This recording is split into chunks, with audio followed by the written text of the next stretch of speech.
Hay quien dice que en Venezuela lo que se sembró es pobreza, a pesar del petróleo, a pesar de la riqueza petrolera. Uno de ellos, o el principal, porque acaba de publicar el libro donde explica por qué tiene esa afirmación tan contundente, la siembra del petróleo que ustedes están viendo ahí todo el tiempo, la carátula que consiguen en Amazon es Arquímedes Román. Arquímedes Román no es cualquier persona. En su larguísimo currículum de triunfador, podemos decir, entre otras cosas, que es consultor y conferencista, presidente de la Asociación de Ejecutivos de Carabobo y, en fin, es un largo currículum, un largo e importante investigador. Por lo tanto, es un placer escucharlo y tenerlo aquí. Bienvenido, Arquímedes Román. Te escuchamos. Muchísimas gracias, Napoleón, por esta gentil invitación y esta oportunidad de compartir contigo y con las miles de personas que escuchan y ven este programa las ideas esenciales del libro La siembra de la pobreza, la paradoja de la siembra del petróleo. Estoy pues a tu disposición. Bueno, lo primero que quiero decirte es que países petroleros y no petroleros, países ricos y pobres, tanto de buena parte de América Latina, o casi toda, como de buena parte de África y casi toda, han sembrado la pobreza. La mayoría es pobre. Luego, mientras que los países europeos, por ejemplo, no importa que se tilden de socialistas o de demócratas, de derecha o de izquierda, ¿no? Han prosperado y han sabido rescatarse después de una guerra terrible como esa que se llamó Segunda Guerra Mundial y que especialmente se ubicó en el continente europeo, en la parte tanto también asiática de Rusia como en Japón. ¿Okay? Eh, Esas dictaduras como la dictadura de Rusia y la dictadura especialmente de China, eh, que están dominadas por el Partido Comunista, pues también han crecido, y han crecido mucho. Entonces, ¿por qué hablas de siembra de la pobreza y cómo se sembró la pobreza? Bienvenido. Fíjate, Napoleón, de los países que mencionaste al principio de esa relación, lo más paradójico, lo más contradictorio es que de esos países hay algunos que tienen y han tenido inmensas riquezas naturales, minerales, de metales y de petróleo, y a pesar de esa inmensa riqueza en el subsuelo, han sido pobres y siguen siendo pobres. El caso de Nigeria, en África, para mencionar uno de los que tú comentaste, el caso de Rusia, porque Rusia es un país pobre. Será muy grandote, tendrá muchos cohetes, muchas bombas atómicas, pero Rusia es un país pobre. Bueno, El país, En China todavía, ya no en las capitales, gracias al capitalismo salvaje que está imperando. Pero en las pequeñas ciudades y en los campos todavía se recogen en las mañanas la gente muerta por el hambre. claro, pero el caso de Rusia es terrible porque Rusia va en declinación. Fíjate que el PIB per cápita de los rusos es el número 50 en la lista mundial. Y el PIB de Rusia, total, el Producto Territorial Bruto de Rusia, es el número 12. Es decir, Rusia como economía es un poco menos que Brasil, un poco menos que Italia, un poco menos que España. Hay 11 países por encima. China está en segundo lugar, Rusia está en el lugar 12.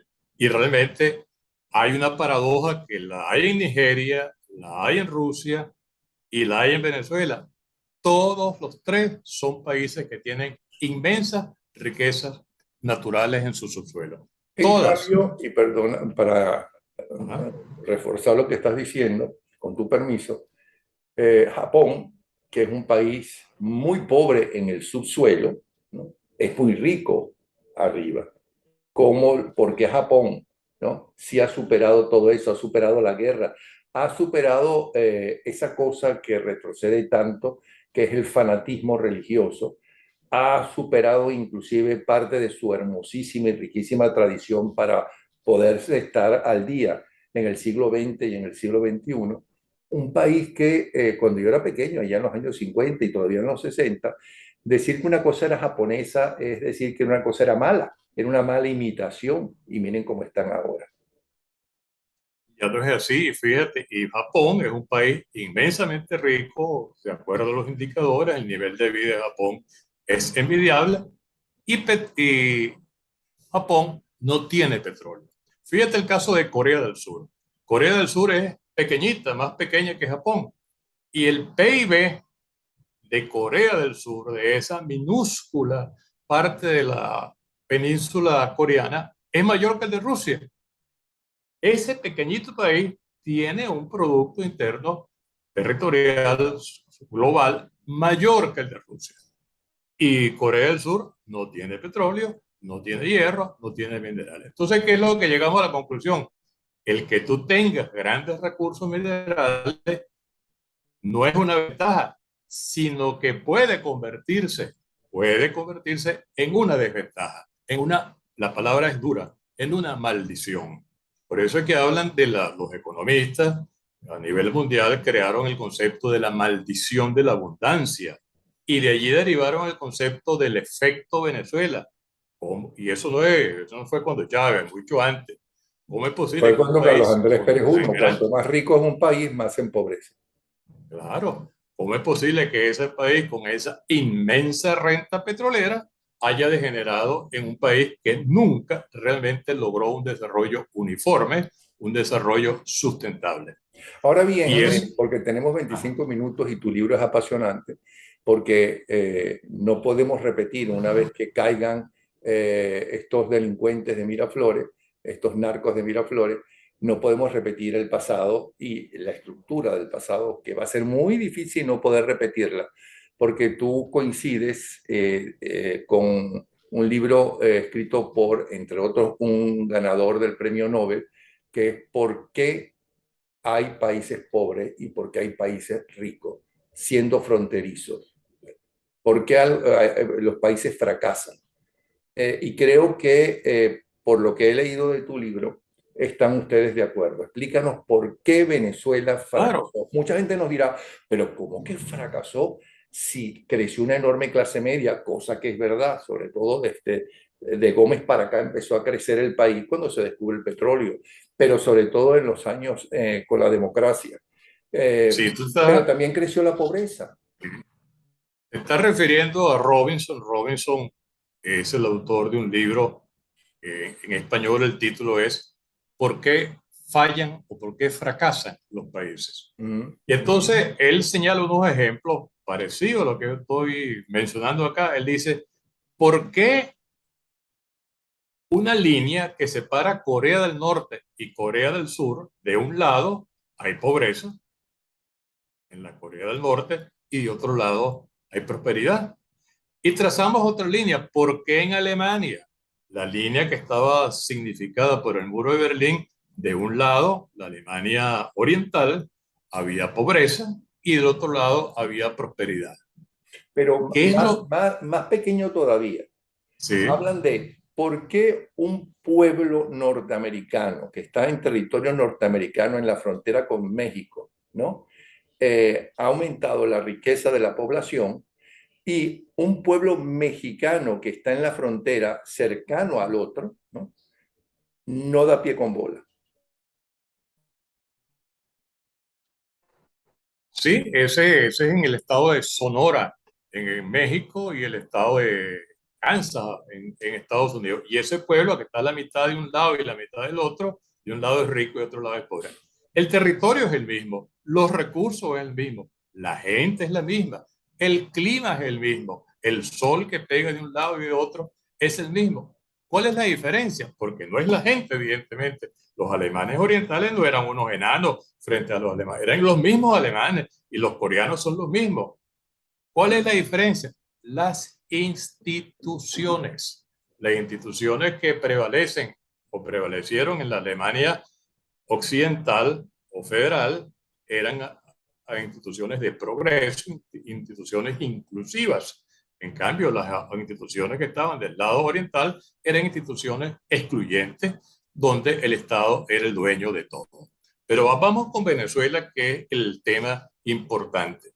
Venezuela, que ha tenido esa inmensa riqueza petrolera, de la cual tenemos 120 años explotando, le debemos realmente mucho al petróleo.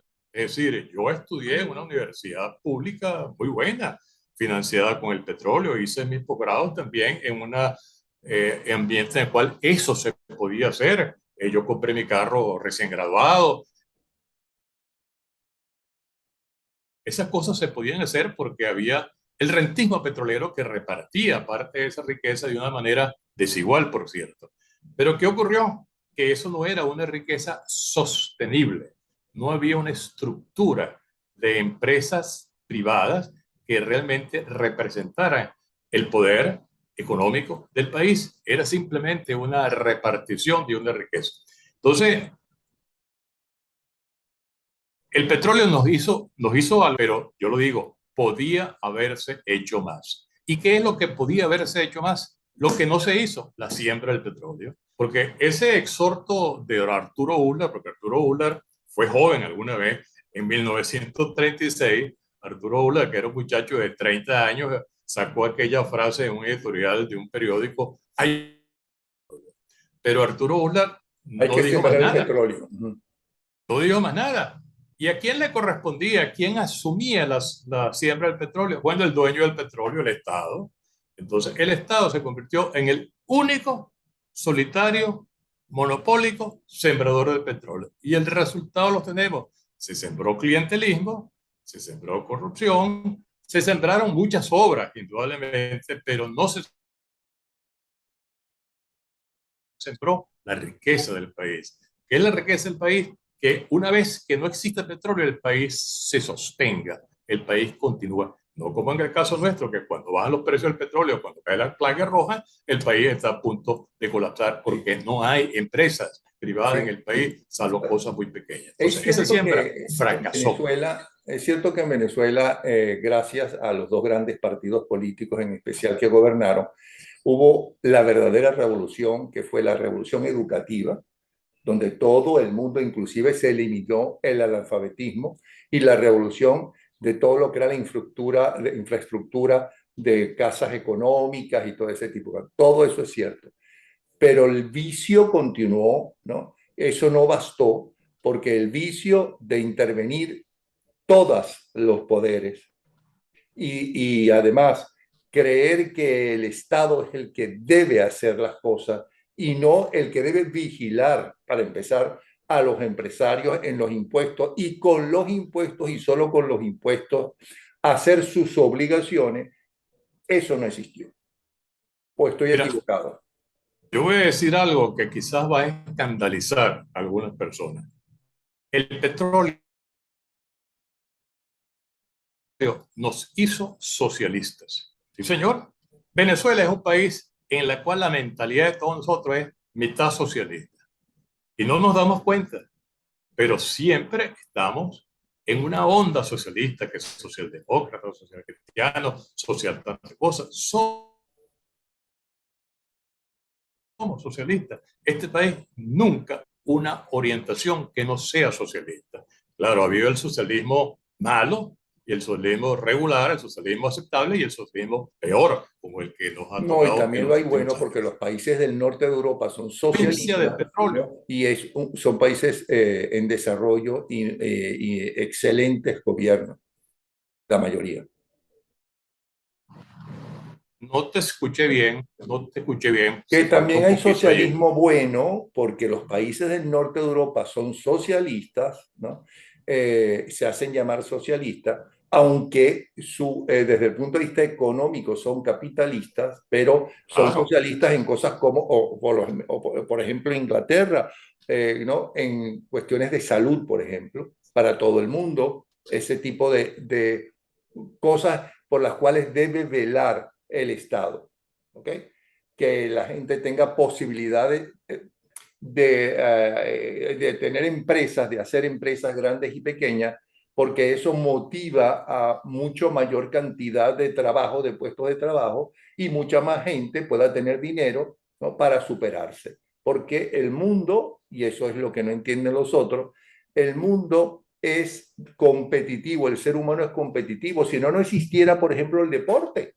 Si todos fuéramos iguales, ¿no? No existiría el deporte, porque todos somos iguales, entonces todos llegamos a la misma hora a la meta, todos hacemos los mismos goles, todo este tipo de cosas. Todos quisiéramos tener un socialismo como el socialismo británico o el socialismo de los suecos, de los noruegos, donde hay prosperidad, donde hay libertad, donde no hay presos políticos. Es el socialismo más avanzado y más desarrollado. Pero el socialismo que se engendró por el petróleo en Venezuela es el socialismo parasitario, el socialismo rentista. Fíjate que voy a decir otra cosa también que va a escandalizar a muchos. Gómez era un gobernante socialista. ¿Por qué? Porque Gómez empezó, fue el primer presidente, el primer gobierno que empezó a vivir del petróleo. Gómez era dueño de toda la riqueza petrolera porque el subsuelo pertenece al Estado, por un cuento que podemos echar ahora más tarde, que empezó con Bolívar. Gómez era dueño de todo eso, su gobierno, y empezó el rentismo bajo Gómez. Gómez no permitió la participación del sector privado en la explotación petrolera que estaba naciente, que en ese momento se ha podido hacer y no se hizo. Gómez fue socialista. Y de ahí en adelante todos. Y Uslar, paradójicamente, como comenté, él nos señaló realmente la siembra del petróleo debe hacerla la gente, los ciudadanos, los empresarios, los emprendedores. Lo dejó sin definir. Y él en cierta manera coincide, una coincidencia realmente extraña, pero curiosa, con Betancourt, porque Betancourt en aquella época, cuando Betancourt regresa a Venezuela, a la caída de Gómez y toda su actividad, es un socialista. Y el gobierno de Betancourt mantiene el monopolio del Estado sobre la propiedad del petróleo sin permitir la participación del sector privado en ello. Y voy a decir una cosa también más escandalosa todavía. En Venezuela, el modelo de administración petrolera que hemos tenido a partir de 1975 es exactamente igual al de José Stalin, al de Khrushchev, al de Brezhnev y póstumamente al de Gorbachev. Solamente Yeltsin cambió el modelo en Rusia y en Venezuela no lo cambió. ¿Por qué digo yo eso? Porque en Venezuela no solo el Estado era dueño del subsuelo, dueño del petróleo yacente, sino que en el 75 se creó el monopolio, con la ley de nacionalización, el monopolio, que solamente el Estado puede manejar la extracción, la exploración, todo el negocio petrolero. Y eso es exactamente el modelo soviético. Hoy en día, Putin tiene un modelo petrolero más avanzado que el venezolano, porque mal que bien, en Rusia existen empresas petroleras o varias empresas petroleras privadas que son corruptas y todo lo que tú digas, pero existen empresas petroleras privadas y empresas petroleras del gobierno o del Estado ruso. En Venezuela, en el año 75, se acabó la última posibilidad que teníamos de que el sector privado participara en eso. ¿Y cuál es la idea que el sector privado participe? Que se genere una economía independiente del Estado, que se genere empleo, que se genere prosperidad, que se genere un soporte económico que resista los vaivenes del precio del petróleo. Pero Eso fue lo que Arquímedes, ¿qué hicimos. plantea concretamente usted? Porque recuerde que en el segundo gobierno de Carlos Andrés Pérez, y ya venía desde gobiernos anteriores, Lucinchi, por ejemplo, se le estaba quitando poco a poco poder, pero sobre todo en el segundo de Carlos Andrés Pérez, a los caudillos políticos de los partidos políticos que, al igual que usted dice lo del petróleo, ¿no? Están hechos la mayoría a usanza del Partido Comunista tradicional, el Partido Ruso y demás. Entonces, ¿qué plantea usted? Porque todo el mundo estaba en contra de Carlos Andrés Pérez, los empresarios estaban en contra de Carlos Andrés Pérez, la gente normal y corriente estaba en contra de Carlos Andrés Pérez. De hecho, tan no quería esa forma de cambiar el país que era tan cómoda, ¿no? Para la mayoría de la gente, que cuando el ministro de Carlos Andrés, ¿no? A quien llamaban Paquetico Rodríguez, ¿no? Miguel Rodríguez, se lanzó a la presidencia, ni siquiera Carlos Andrés Pérez cuando fue entrevistado, por ejemplo, por Marcel Granier, dijo, voten por Miguel Rodríguez, porque yo creo en las cosas de Miguel Rodríguez. Y Miguel Rodríguez iba a cambiar. Si eso triunfaba y era un éxito, era un cambio del país. Y la gente no quiso eso. ¿Cómo cambia usted la mentalidad de todo un pueblo? Perfecto. El planteamiento me encanta, porque en el fondo, ¿qué hay allí? Hemos tenido una mentalidad socialista. Hemos tenido una mentalidad socialista. Y Carlos Andrés Pérez hizo cosas que eran un poco el cambio de esa mentalidad. Y naturalmente eso fue funesto para él y terminó con su caída. Pero la mentalidad socialista subyacente, invisible, de la cual no tenemos, es la que ha estado gobernando durante todo. Pero ¿cómo se Hay que cambia? zafarse ¿Cómo de se le eso. quita a uno la cabeza? Y no solamente a los venezolanos, aquí en No es Estados fácil. Unidos lo hay también. La cosa del caudillo, el tipo arrecho, fuerte, el que yo voy a pensar como él, ¿no? Hay que seguirlo a él, hay que acabar con todo lo que no piense como yo, ¿no? La obsesión por el padre que posiblemente no se tuvo, ¿no? O que fue un mal padre, ¿no? Y quieren un caudillo, que creen que el caudillo va a solucionar los problemas, ¿no? Como lo fue Gómez, caudillo, por cierto. Como el propio Carlos Andrés fue un caudillo, pero democrático, porque fue Claro, el más esto es, popular junto con Hugo Chávez, que tuvo la historia política del siglo XX. sí. Por cierto, Hugo Chávez, para mi entender, es un engendro petrolero. Uh -huh. Hugo Chávez es producto del petróleo, es producto del Estado rentista. Si el Estado rentista no hubiera llegado al estado en la cual estaba en los años 90 finales, no hubiera existido un Hugo Chávez y mucho menos un Maduro. Ellos son engendros del fracaso del Estado rentista. El Estado rentista nos ha hecho un daño terrible, como digo, entre otras cosas, la mentalidad socialista y fundamentalmente la ausencia de una economía real, de una economía realmente desarrollada con empleo, con actividades de carácter privado. Fíjate tú en Venezuela, yo preguntaría, ¿cuál es una empresa venezolana, de capital venezolana, hoy en día en Venezuela, una empresa grande, digamos grande quiere decir que su valor sea 1.500 millones de dólares? Tenemos una, la Polar. Y si nos echamos para atrás, nos echamos 20 años para atrás, ¿cuántas teníamos? Teníamos cinco empresas grandes venezolanas, sin contar los bancos, porque las demás eran empresas norteamericanas, las ensambladoras, los laboratorios y demás. ¿Por qué no ha habido empresas venezolanas grandes? Porque el Estado no dio oportunidad, no dio espacio económico para que se formara capital, lo que se llama acumulación de capital para generar empresas privadas importantes. El sector privado venezolano ahora y hace 20 años es el más pequeño comparativamente de los países de Sudamérica. Si uno compara los datos de la Bolsa de Valores de Perú, Colombia, Chile, Argentina no, porque es de los grandes, Ecuador con Venezuela, todos ellos históricamente en 40 años han tenido mayor movimiento que la Bolsa de Valores de Caracas. ¿Por qué? Porque el sector privado venezolano es muy pequeño. No nos damos cuenta, pero es muy pequeño. Y es un Estado y un sector que en cierta manera es dependiente, algunas veces parasitario, pero siempre está dependiendo del Estado o de las regulaciones del Estado. De Oiga, manera que pero Arquímedes, tenemos un problema ahí tremendo. Todas las sí, pero la instituciones. pregunta queda en el aire. Estoy totalmente de acuerdo, es verdad todo eso. Mucha gente no estará de acuerdo con eso, pero claro que Venezuela creció, claro que creció Venezuela, ¿quién dice que no? Y comparado con esto que tenemos ahora, estos narcotraficantes, aquellos eran unos triunfadores, ¿no? Pero la mentalidad, que es lo que hay que cambiar, tanto de dirigentes como de dirigidos, tanto de empresarios como de medios, como de ciudadanos, ¿no?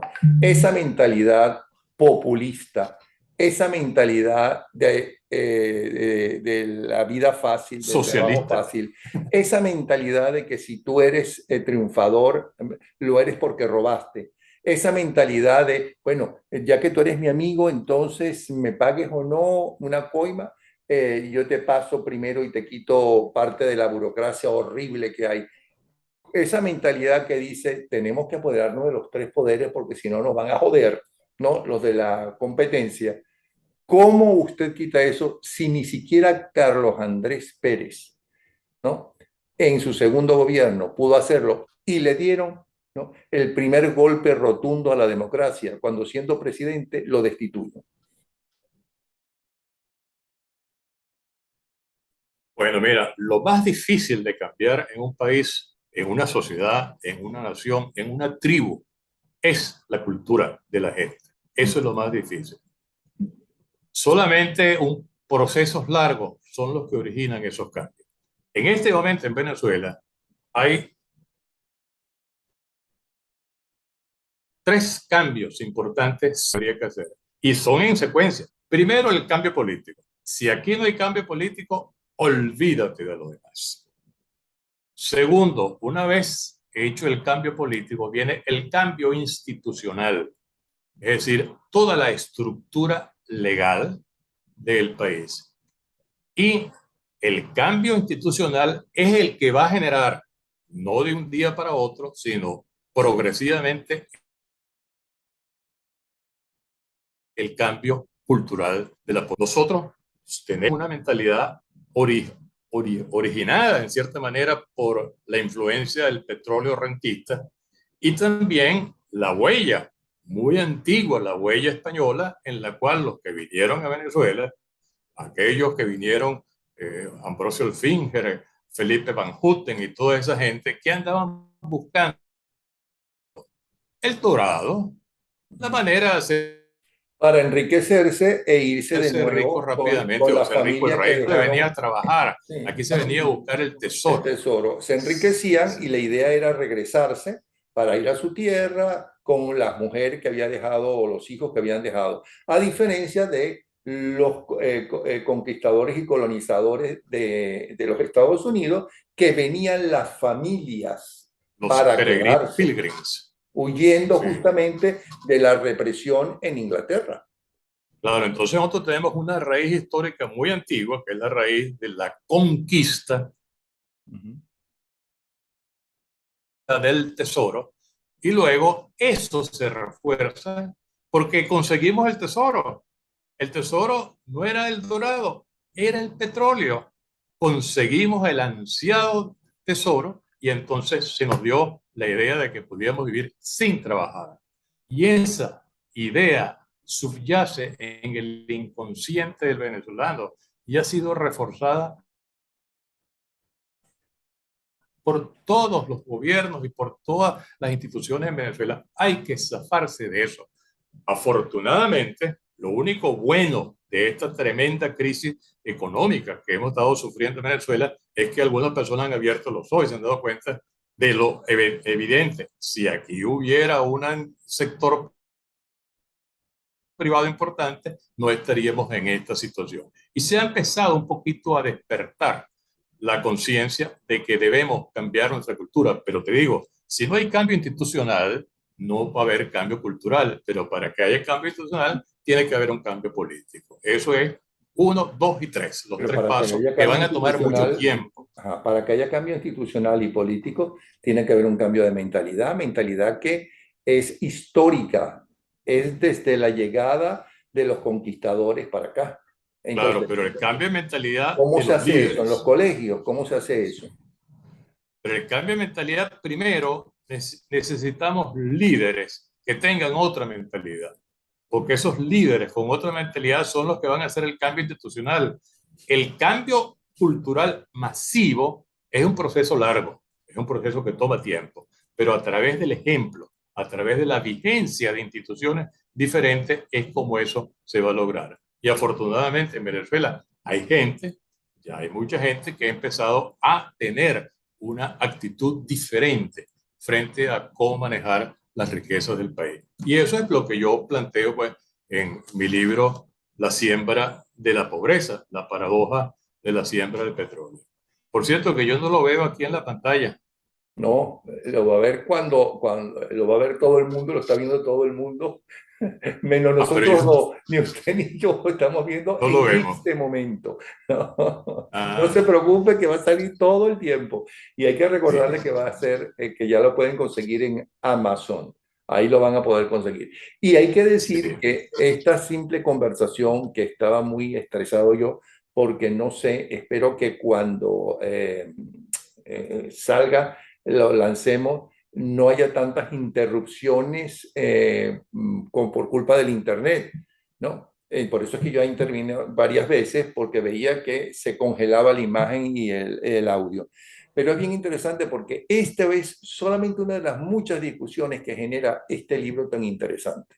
Realmente interesante porque además va explicando desde la llegada de los españoles, por Simón Bolívar, etcétera, etcétera, va explicando cómo se va formando o deformando, ¿no?, la posibilidad de que la riqueza del subsuelo no sea de quien dirige temporalmente el Estado, sino que sea el Estado, ¿no?, quien va a trabajar para repartir equitativamente el progreso a todos los ciudadanos que son los dueños de esa riqueza. Los que vivimos en Venezuela somos los dueños, ¿no? No son los dueños los que están manejando el Estado. Y esa riqueza se puede distribuir muy bien con una buena educación y del siglo XXI. Se puede recibir muy bien con una independencia de poderes. Y para tener independencia de poderes, no solamente tienen que cambiar de mentalidad los dirigentes, sino también los trabajadores que trabajan en esos poderes. Que haya, y también los empresarios que, no, que se acostumbraron a que como todo lo daba el Estado, había que sonreírle al gobierno de turno, al gobernador de turno, al alcalde de turno, ¿no? Para que la burocracia que se hizo tan extraordinariamente grande justamente para dominar, bueno, se movilizara, se agilizara. ¿O estoy en un error?